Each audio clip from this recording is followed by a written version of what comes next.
नमस्कार दोस्तों, मैं ललित सिंह, आपका फिटनेस कोच, आपके सामने हाजिर हूँ अपने एक नई वीडियो लेकर। दोस्तों, आज का मेरा टॉपिक है वो है नेवल स्लाइडिंग। इसको हिंदी में कहते हैं नाभि खिसकना या उतरना, कुछ भी कह सकते हैं। दोस्तों, ये टॉपिक पे वीडियो बनाना मुझे ज़रूरी क्यों लगा, क्योंकि अभी कुछ दिन पहले ही मेरा जो खुद का जिम है उसमें एक लड़के को प्रॉब्लम आ गई थी। तो मुझे लगा इस समस्या से बहुत लोग ऐसे होते हैं जो परेशान होते हैं, लेकिन उनको पता नहीं चल पाता कई बार। फिर वो कई जगह ऐसे लोगों से कंसल्ट कर लेते हैं जिनको पता नहीं होता। तो मुझे ज़रूरी लगा कि इस टॉपिक पे मुझे वीडियो बनानी ज़रूरी लगी, ताकि जिन लोगों को ये प्रॉब्लम आती है उनको इसका सही सोल्यूशन मिले। और इस वीडियो को मैं 3 हिस्सों में डिवाइड करके आपको बताऊँगा। लेकिन उससे पहले मैं आपसे अगेन एक अपील करना चाहता हूँ, जितने भी लोगों को आप जानते हैं उन लोगों से इस वीडियो को ज़रूर शेयर करें, क्योंकि बहुत ही यूनिक और जेन्युइन टॉपिक है जिसको शेयर करना बहुत ज़रूरी है। अब नेवल स्लाइडिंग को मैं 3 हिस्सों में आपको बताऊंगा। सबसे पहले रीज़न, यानी इसका कारण क्या है, क्यों होता है ये। दूसरा है इसका पहचान, कि आप कैसे पहचानेंगे। कई बार हम नॉर्मल जो स्टमक पेन होता है उसको हम समझ लेते हैं कि नाभि खिसक गई हमारी, तो हम वो नहीं करना हमें। और तीसरा है इसका सॉल्यूशन, यानी इस समस्या से हम इसका समस्या का निदान क्या है, कैसे इसका निराकरण हम कर सकते हैं। तो 3 पॉइंट में मैं इसको बताऊंगा। सबसे पहले देखिए दोस्तों, रीज़न के ऊपर मैं आता हूँ। रीज़न इसके कई सारे हो सकते हैं, जैसे जो लोग बॉडी बिल्डर होते हैं या वेट लिफ्टर, पावर लिफ्टर, उनको ये समस्या आम इससे लगती है कि जैसे अचानक बहुत ज़्यादा हैवी वेट लिफ्ट कर दिया, या झटके से वेट लिफ्ट कर दिया, या एकदम झटके से वेट को छोड़ दिया, या कहीं जगह आपको जंप करना पड़ गया, या कहीं अचानक आपने झुक गए, या अचानक उठ गए। मतलब सैकड़ों रीज़न है। अचानक आपने उठ गए, उठने का क्योंकि तरीका होता है, मैं इस पर वीडियो बना चुका हूँ पहले, उनको आप जरूर देखिएगा। तो बहुत सारे इसके कारण होते हैं। और ऐसा नहीं है कि जो वेट लिफ्टर है, या वेट लिफ्टर क्योंकि बैलेंस वेट उठाते हैं, ये ज़्यादातर उन लोगों को प्रॉब्लम आती है जो अनबैलेंस वेट उठाते हैं। जैसे एक तरफ से वेट उठाना, जैसे कई लोग घर में जो गृहिणियाँ हमारी वो जैसे एक तरफ से बाल्टी उठाती हैं या एक तरफ से कोई भी चीज़ उठाती हैं, उनको भी ये प्रॉब्लम हो सकती है। लेकिन जो लोग हैवी लिफ्ट करते हैं उनको भी ये प्रॉब्लम हो सकती है।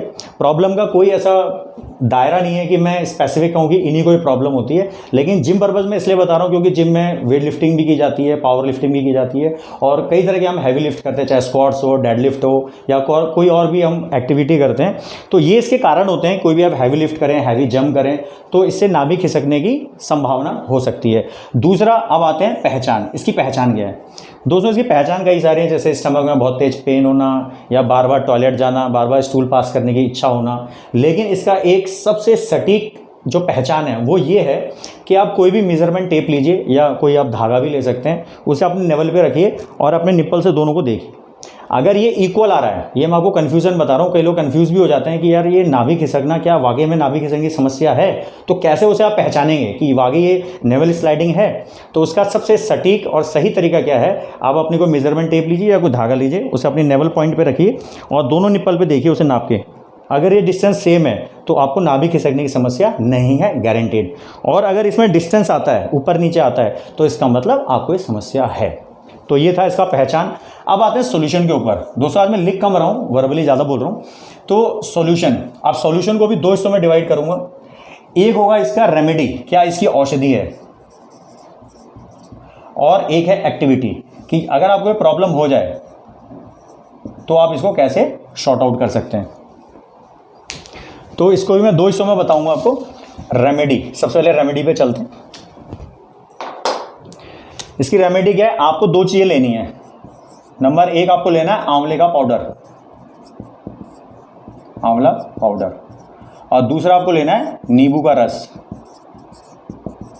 बस सिर्फ 2 चीज़ आपको चाहिए। अगर ये प्रॉब्लम आपको है, रिकॉग्नाइज आपने कर लिया, तो आपको क्या करना है, आंवले का पाउडर लेना है, उसमें नींबू का रस डालना है, और उसको एक पेस्ट की तरह बना लेना है, और अपने नेवल की चारों तरफ उसको लगा देना है, और सीधा लेट जाना है, यानी कि पीठ के बल। फेस आपका ऊपर की तरफ होना चाहिए, और 10 से 15 मिनट 2 बार इसको ज़रूर इस पेस्ट को लगाएं, दिन में 2 बार। तो धीरे धीरे आपको इसका रिलीफ मिलने लगेगा।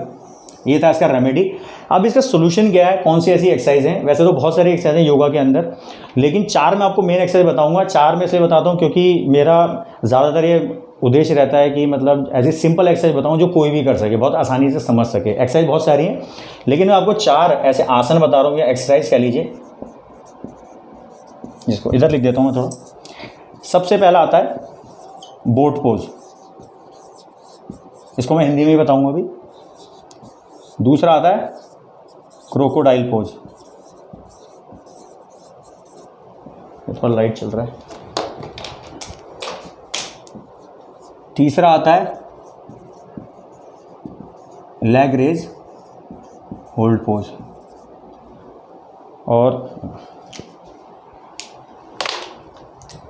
चौथा आता है आपका फ्रॉग पोज। ये सब मैं अभी करके भी दिखाऊंगा आपको। अब इन चारों के नाम, बोट पोज को आप सभी जानते हैं, इसे बोलते हैं हम हिंदी में नौकासन, यानी नाव की तरह। दूसरा आता है क्रोकोडाइल, क्रोकोडाइल इसको बोलते हैं मकर आसन, यानी कि मगरमच्छ की तरह। और लेग रेज होल्ड, इसे बोलते हैं उत्तान पाद आसन, उत्तान पाद आसन। अब इसे उत्तान क्या कहते हैं? उत का मतलब होता है ऊपर, और तान का मतलब होता है खींच के रखना, और पाद का मतलब होता है पैर, आसन का मतलब पोजीशन, यानी कि अपने पैरों को सीधा खींच के ऊपर की तरफ रखना है, इसको उत्तान पाद आसन। और फ्रॉग तो आप समझिए गए, मेंढक जिसे बोलते हैं मंडूक आसन। तो ये 4 तरह के आसन अगर आप करें और साथ में ये सॉल्यूशन को अपनाएं, तो मुझे पूरा ये उम्मीद है, ये मेरा किया हुआ सॉल्यूशन है, बहुत लोगों को मैंने उसको किया है और इसके 100% रिजल्ट हैं। अब मैं आपको इन चारों आसन को करके दिखाऊंगा कि कैसे आप इनको करना है। सबसे पहले बोट पोज, आपको क्या करना है? सीधे। और दोस्तों इसमें आप ऐसा नहीं सोचेंगे कि आपसे पोज बिल्कुल परफेक्ट हो, क्योंकि ज़रूरी नहीं है कि आप इन सब आसन में परफेक्ट हो। तो आपको क्या करना है? सीधे लेटना है, हाथ सीधा ऊपर रखना है, और पैरों को भी उठाना है और हाथों को भी उठाना है, ये इस तरह से जितना भी हो सके। कोशिश करें स्पाइन सीधी रहे। ये देखिए, जितनी देर आप होल्ड कर सकते हैं होल्ड करें, फिर थोड़ा सा रिलैक्स कर लें, नॉर्मल ब्रीदिंग करें, फिर पैरों को लिफ्ट करें, स्पाइन को सीधा रखने की कोशिश करें। और ज़रूरी नहीं कि आप ऐसा ही हो, आप अगर इतना भी आपसे हो रहा है तो आप उसे ऊपर लिफ्ट करके रखें, तो ये भी आपको उतना ही असर करेगा। लेकिन जितना आप परफेक्शन की तरफ बढ़ेंगे उतना अच्छा। ये पैरों को सीधा किया एंड ये इसे होल्ड करें जितनी देर कर सकते हैं। तो ये है आपका बोट पोज। अगला आसन है आपका क्रोकोडाइल, यानी कि मकर आसन। मकर आसन में आपको क्या करना है? इसमें पेट के बल आपको लेट जाना है और पैरों को ऐसे फैला के रखना है, और पैरों को ऐसे बाहर की तरफ, जो टोज़ हैं आपके बाहर की तरफ रहेंगे इस तरह से, और एल्बोज़ को आप बिल्कुल कनेक्ट कर लेंगे, जोड़ देंगे, और हाथों को, ये एंगल बन जाएगा आपका, और इसको चिन की तरफ रखेंगे। बस ब्रीदिंग आपको नॉर्मल रखनी है, और इस पोजीशन में आपको होल्ड करना है 15 से 20 सेकेंड, ब्रीदिंग नॉर्मल। फिर उसके बाद थोड़ा रिलैक्स छोड़ दें, और उसके बाद फिर दोबारा करें, कुछ देर होल्ड करें। एल्बोज़ को नीचे जोड़ के रखना है, और पैरों को इस तरह से, ठीक। और तीसरा आसन जो है वो है लेग रेज होल्ड, यानी उत्तान पाद आसन। जैसे कि मैंने बोला था, उत्तान पाद आसन का मतलब होता है उत मतलब ऊपर, तान मतलब खींच के रखना। तो आपको हाथ ऐसे रखने हैं और पैरों को सीधा रखना है। ये कोशिश करें कि पैर एकदम सीधे हों। ये थोड़ी देर आपको होल्ड रखना है एंड फिर नीचे छोड़ देंगे। उसके बाद पैर को सीधा करके ऊपर की तरफ पुश करके रखना है, खींच के रखना है आपको इस तरह से। तो आपको कम से कम 10 से 15 रिपीटिशन करने हैं हर एक्सरसाइज के। और जो तीसरा है दैट इज़ फ्रॉग पोज। ये थोड़ा सा आपको समझने की ज़रूरत है, बाकी तो बहुत आसान थे। इन चारों आसन में से ये आसन थोड़ा है जो आपको थोड़ा सा सीखने की ज़रूरत है। तो आपको क्या करना है? पहले वज्रासन में बैठना है। दोस्तों पूरे योगा में वज्रासन एक अकेला ऐसा आसन है जो आपको खाना खाने के बाद जिसे कर सकते हैं नहीं मतलब कि करना चाहिए, जिससे आपका डाइजेशन बहुत अच्छा रहता है। तो आप फ्रॉग पोजीशन, फ्रॉग जो पोज है उसको करने के लिए मंडूक आसन इसे कहते हैं। तो आपको वज्रासन में बैठना है, और आपको क्या है ना, दोनों मुट्ठियों को इस तरह से रखना है, और जो आपकी नाभि है, नेवल है, इसके दोनों तरफ रखना है, ठीक। और आपको जोर से सांस लेनी है, और छोड़ते हुए यानी कि एक्सहेल करते हुए आपको ब्रीदिंग और बॉडी में एक कॉम्बिनेशन बना के रखना है। ये सांस ली और छोड़ते हुए आपको नीचे तरफ है, लेकिन ध्यान रखिए स्पाइन आपकी सीधी होनी चाहिए, स्पाइन में ऐसे आर्च ना हो, ठीक है। मैं आपको इस पोजीशन में करके दिखाता हूँ ताकि आप एंगल भी देख सकें। ये आप वज्रासन में बैठ गए, और इसको इस तरह से हाथ रख के नाभि के दोनों तरफ ऐसे रखा, और इनहेल किया, और एक्सहेल करते हुए नीचे जाना है स्पाइन को सीधा रखते हुए। और ज़रूरी नहीं है कि आपका जो माथा है वो फ्लोर पे टच ही हो, जितना पॉसिबल हो उतना आपको जाना है। इनहेल, एक्सहेल, ये जितना आप नीचे जा सकते हैं, लेकिन स्पाइन सीधी होनी चाहिए, जैसे मैं इतना जा पा रहा हूँ अभी। फिर ऊपर आएंगे, इनहेल करते हुए, इनहेल किया, एक्सहेल, ठीक है। तो ये 4 आसन आप करें, और साथ में जो मैंने आपको ये सॉल्यूशन बताया है आंवला पाउडर और नींबू का रस, इनको आप ज़रूर करें। और जिम में जितने भी लोग हैं आप उनको ज़रूर इस वीडियो को शेयर करें ताकि वो भी औरों को शेयर करें, क्योंकि ये आम समस्या है आजकल, ठीक है। तो इसको ध्यान रखें और ज़्यादा से ज़्यादा वीडियो को ज़रूर शेयर करें। और बहुत जल्द मैं आपसे मिलता हूँ अपनी नई वीडियो के साथ। Bye friends.